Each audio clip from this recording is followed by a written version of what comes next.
Let's good morning everyone. In the morning assembly of Mangla classes,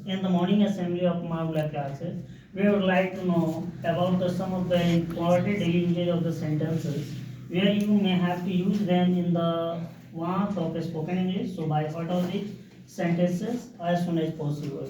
Decisions. इस समय हम लोग कुछ ऐसे सेंटेंस के बारे में जानना चाहेंगे जो आपको स्पोकन इंग्लिश में बहुत सारे मदद करेगा. As you know that spoken English are the most important in modern life. If you don't have the knowledge and if you don't trying to talk about an English language, you don't show your personality in the world. And today's generation, spokens are very important for one another. So we have to remember the so important of the sentences that they help you in any sources for spoken English right now. So we would like to explain these all sentences one by one in this time. तो ध्यान से सुनिएगा बच्चों कि आज की class में जो हम सेंटेंस बताने जा रहे हैं, ऐसे जो वाक्य बताने जा रहे हैं जो आपको डेली बेसिस पे ये सेंटेंस आपको मदद करेगा, बात करने में आपको मदद करेगा. जैसे कि फर्स्ट सेंटेंस है, पहला सेंटेंस, उसने एक धोखेबाज से दोस्ती कर ली है. तो आप इसको क्या कीजिएगा कि ही befriended a cheat. दोस्ती करना क्या होता है? befriended. या दूसरे शब्द में दोस्ती करना का यहाँ पे 5 सिंपल टेंस का वाक्य है तो मेक ए फ्रेंडशिप होता है, तो आप इसको मेड ऑफ फ्रेंडशिप भी लिख सकते हैं. FRIENDSHIP इस तरह भी आप लिख सकते हैं. अगर मान के हमने लिख दिया कि उसने एक धोखेबाज से दोस्ती कर ली है, तो यहाँ पे जेंडर क्या है? जेंडर यहाँ पे दर्शा रहा है मैस्कुलिन जेंडर में, तो उसने एक धोखेबाज से दोस्ती कर ली है तो यहाँ पे ही का प्रयोग करेंगे. अगर वो लड़की होगी, अगर लड़की किसी धोखेबाज से दोस्ती कर लेती है तो यहाँ पर सी का यूटिलाइज करेंगे. ठीक है, तो उसने दोस्ती कर ली थी. दोस्ती करने का बच्चा क्या होता है बच्चों? बी फ्रेंडेड होता है. क्या होता है जी? बी फ्रेंडेड. दूसरे भाषा में हम मेक ए फ्रेंडशिप भी बोलते हैं दोस्ती करने का.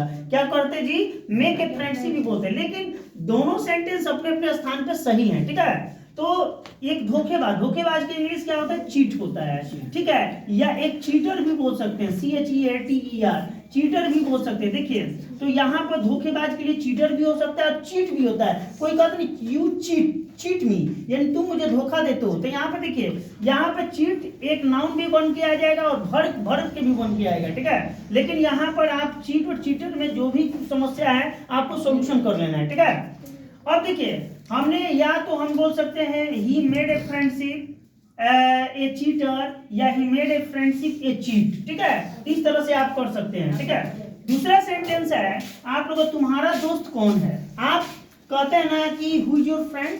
जैसे मान के in class in morning phase Arjun asked to Ayush Kumar who is your friend. आपका मित्र कौन है? तो Ayush says to Arjun my friend is Aryan Kumar. Ayush कहेगा अर्जुन से कि मेरा प्रिय मित्र है, माई जो फ्रेंड जो है आर्यन कुमार है. ठीक है, इस तरह से आप बोल सकते हैं. या कभी क्वेश्चन इस तरह भी बन सकता है, who is your best friend है. कभी क्वेश्चन इस तरह भी बन सकता है, who is your best friend. मैंने यहाँ पे लिखवाया नहीं है, लेकिन अपने एनालाइज से मैं अपने पॉइंट ऑफ व्यू से मैं बता रहा हूँ कि आपका प्रिय मित्र का. मैंने कभी बताया कि तुम्हारा दोस्त कौन है, तो आपने बोला my friend is Aryan Kumar या my friend is Ayushi Kumari. आप इस तरह से बोल सकते हैं. लेकिन अगर यहीं पे सेंटेंस आएगा कि तुम्हारा प्रिय मित्र कौन है, तो आप बोल दें my best friend is Shani Kumar या my best friend is Hrithik Kumar. इस तरह से आप अपना जवाब दे सकते हैं. अब यहाँ पे आइए, तीसरा सेंटेंस बहुत ही शानदार एंड ग्लोरियस सेंटेंस है. आप लोग को देखने को मिलेगा. क्या कृष्ण और सुदामा की दोस्ती के बारे में तुम जानते हो? बहुत अच्छा. ये जो है हिस्टोरिकल लाइन्स है जो आप इस सेंटेंस के बारे में बहुत ही अच्छे तरीका से जानते हैं. This is a very ancient statement and this is very most important sentences for your life. जैसे क्या कृष्ण और सुदामा की दोस्ती के बारे में तुम जानते हो? तो क्या तुम जानते हो का सेंटेंस क्या होता है बच्चों? Do you no. क्या बोलते हैं बाबू? Do you no. कभी कोई कहता ना कि क्या आप जानते हैं? Do you know who is your friend. क्या आपको पता है कि आपका मित्र कौन है? इस तरह से सेंटेंस आता है. कभी बोलते हैं कि do you know who is my who is my clerk, पता है आपको कि मेरा क्लर्क कौन है? Do you know who is my teacher, क्या आपको पता है मेरा टीचर कौन है? तो इस तरह के सेंटेंसेस आपको देखने को मिलता है। तो यहाँ पर आपको सेंटेंस में वो तो मैं अलग तरीके से प्रीडिफाइंड मैंने कर दिया है, लेकिन यहाँ पर कुछ अलग सेंटेंस देखने को मिल रहा है कि क्या कृष्ण और सुदामा की दोस्ती के बारे में तुम जानते हो। तो पहले आपको सेंटेंस को कोट क्या करना है? पहले सेंटेंस को आपको कोट करने की डू यू नो, क्या करना है बाबू? Do you no. किसके बारे में? कृष्ण और सुदामा के बारे में। तो अबाउट द फ्रेंडशिप, किसकी दोस्ती के बारे में बाबू? About the friendship of Krishna and Sudama. Do you know about the friendship of Krishna and Sudama, क्या कृष्ण और सुदामा की दोस्ती के बारे में आप जानते हैं? इस तरह से सेंटेंस आप इस तरह भी बोल सकते हैं, अपने फ्रेंड्स एंड कलीग से बोल सकते हैं, क्या राज और आर्यन के दोस्ती के बारे में आप जानते हैं? आप सेंटेंस एक बना लिए कि क्या राज और आर्यन के दोस्ती के बारे में आप क्या जानते हैं। तो आप इस तरह कुछ नहीं करना है, नेम को रिप्लेसमेंट चेंज कर देना है और बोल देना है डायरेक्ट कि do you know about the friendship of Raj and Aryan. Do you know about the friendship of Raj and Aryan. अब मैं अगला सेंटेंस यहाँ पे इंट्रोड्यूस मैं करना चाहूंगा, जैसे कि क्या अंशिता और खुशबू की दोस्ती के बारे में तुम जानते हो? कोई आपसे कोई पूछा कि क्या अंशिता और खुशबू की दोस्ती के बारे में आप जानते हैं? तो इस तरह के सेंटेंस है, तो आपको गड़बड़ाने की जरूरत नहीं है, आपको हतोत्साहित होने की जरूरत नहीं है, केवल कुछ नहीं, नाम को चेंज कर, जिस तरह नाम कृष्ण और सुदामा जो नेम्स हैं उनको रिप्लेसमेंट आपको अंशिता की खुशबू को एडॉप्ट कर देना है और बोलना है कि डू यू नो, क्या तुम जानते हो। पहले तो आपको क्या सेंटेंस को एनालाइज करना है, क्या तुम जानते हो। तो आपको बोलना है डू यू नो, अब किसकी दोस्ती के बारे में जी? About the friendship of Anshita and Khushboo. Do you know about the friendship of Anshita and Khushboo. अब मैं कहूंगा एक और सेंटेंस इस पे बनाऊंगा, देखिए आपको स्पोकन में एक लाइन मैं क्रिएट कर सकता हूं, आई will create one sentence and you have to make those all sentence into multiple proposals। अब ये नहीं कि आप एक सेंटेंस को रट्टा मार लेते हैं और बस उसी को जीवन में purpose of your life you are using always in your life, that's not meant. आपको इस सेंटेंस से अलग अलग, जैसे मैं अभी फिर एक 1 second we would like to change the sentence है और मैं बनाना चाहूंगा we would like to create the sentence है सच टाइप। पहले मैं कि क्या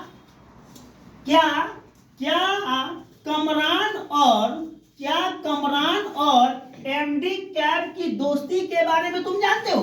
बन गया सेंटेंस कि क्या कमरान और एमडी कैब की दोस्ती के बारे में जानते हो। देखिए केवल नाम क्या हम चेंज करें बच्चों, कृष्ण और सुदामा, ये दोनों नाम को चेंज कर दें, क्योंकि मैंने इसलिए ये सेंटेंस को अडॉप्ट किया है, इसलिए मैंने सेंटेंस को क्रिएट किया है, क्योंकि ये जो सेंटेंस जो है ये एक ट्रू सेंटेंसेस है, ट्रू हिस्टोरिकल सेंटेंसेस है, और ये this true historical sentences give us to inspirational ideas, इसलिए मैंने ये लिखा है। अब आप कह सकते हैं कि do you know about the friendship of Kamran and MD.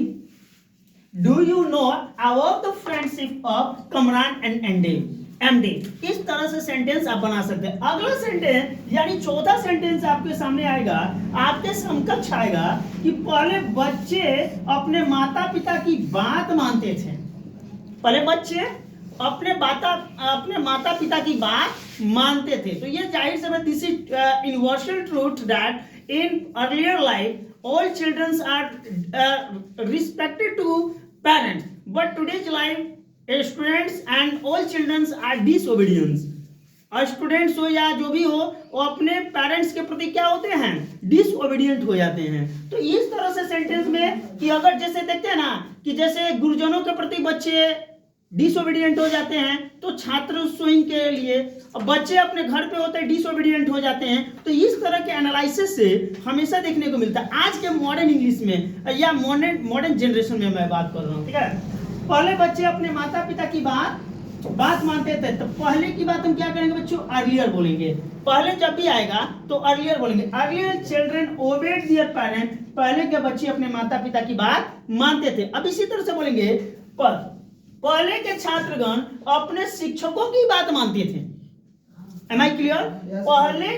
पहले छात्रगण अपने शिक्षक की बात मानते थे। ठीक है, तो हम क्या बोलेंगे, कुछ नहीं चेंज करें, अर्लियर मतलब पहले स्टूडेंट्स ओबेड देयर टीचर्स। बात क्लियर है, पहले बच्चे अपने शिक्षकों की बात मानते थे, तो पहले का अर्लियर और चिल्ड्रन के जगह क्या चेंज करना है बाबू, स्टूडेंट्स कर देना है। अब बात मानना का ओबे होता है, आज्ञा मानना का अबे होता है, तो ओबेड देयर टीचर्स। ठीक है, इस तरह से सेंटेंस बना सकते हैं। अगला पॉइंट चलेंगे, 5वां नंबर सेंटेंस है, बहुत इंपॉर्टेंट सेंटेंस है कि अब अधिकांश बच्चे अवज्ञाकारी हैं। अब बच्चे जो है ज्यादा ओबीडियंट नहीं है, डिसओबीडियंट बच्चे देखने को मिल रहे हैं। तो आप अब का इंग्लिश होता है नाउ, अधिकांश बच्चे का मतलब होता है मोस्ट ऑफ द चिल्ड्रन। अब इसी तरह से सेंटेंस आपका अधिकांश छात्र मोस्ट ऑफ द स्टूडेंट्स हो जाएगा, अधिकांश बच्चे मोस्ट ऑफ द चिल्ड्रंस हो जाएगा, अधिकांश लड़कियां मोस्ट ऑफ द गर्ल्स हो जाएगा, अधिकांश लड़के मोस्ट ऑफ द बॉयज हो जाएगा। इस तरह से इंग्लिश को यूज कर। अब ये नहीं कि एक धरले मैंने एक लिख दिया और उसको रट्टा मार लिए आप लोग। इस तरह से मैं बार बार बोल रहा हूं कि रट्टा मत मारिए, बल्कि साइको इंक्लोपीडिया के माध्यम से आप बेहतर क्रिएटिव माइंड को बनाइए। ठीक है, अब मैं चलूंगा, मैं वही चीज को मैं एनालाइज करने जा रहा हूं कि अब अधिकांश बच्चे अवज्ञाकारी हैं। Now most of the childrens are disobedient. Disobedient का बच्चों मतलब क्या होता है, अवज्ञाकारी। अवज्ञाकारी, जैसे ओबे का एंटोनिम फॉर्म डिसओबेड होता है। ठीक है, केवल ओबे का एंटोनिम फॉर्म डिसओबेड होता है। ठीक है, तो अधिकांश देखिए, अब का now most of the children are disobedient. अब अधिकांश लड़के अवज्ञाकारी हो गए, तो आप कैसे सेंटेंस बनाएंगे, अब अधिकांश लड़के अवज्ञाकारी होंगे, तो now most of the boys are disobedient. और मैं बोलूंगा, फिर अगला सेंटेंस क्रिएट करूंगा, अब अधिकांश लड़कियां अवज्ञाकारी हो गई हैं, तो now most of the girls are disobedient. अब बोलेंगे अब अधिकांश छात्रगण अवज्ञाकारी हो गए हैं, तो now most of the students are disobedient. इस तरह से मल्टी सेंटेंसेस क्रिएटिव माइंड बनाइए आप लोग, और इस तरह से आप जिंदगी में जरूर आगे बढ़िएगा। अब आगे चलते हैं, राम के आज्ञा पालन के कारण दशरथ को उन पर गर्व था। यानी कहने का मतलब कि राम के आज्ञा पालन के कारण दशरथ को उन पर गर्व था। आपको ये this story would be created from the Ramayana. इस स्टोरी को रामायण से लिया गया है, लेकिन यहाँ पे स्टोरी नहीं है, मैं सेंटेंस के माध्यम से शो अप कर रहा हूँ। तो this sentences would be created from Ramayana, ये रामायण से लिया गया है। और ये देख, आपने कभी भी रामायण सुना होगा, कभी भी रामायण देखा होगा, तो आप देखते होंगे कि रामायण में क्या होता है कि रामायण में आप लोगों को उसमें राम जी को दशरथ को छोड़कर जाना पड़ रहा है एक वचन के माध्यम से, जो कैकेयी के माध्यम से दिया गया था। ठीक है, तो कहा जाता है कि राम के आज्ञा पालन के कारण दशरथ को उन पर गर्व था। तो Dashrath was proud of Ram obedience का मतलब आज्ञा का पालन।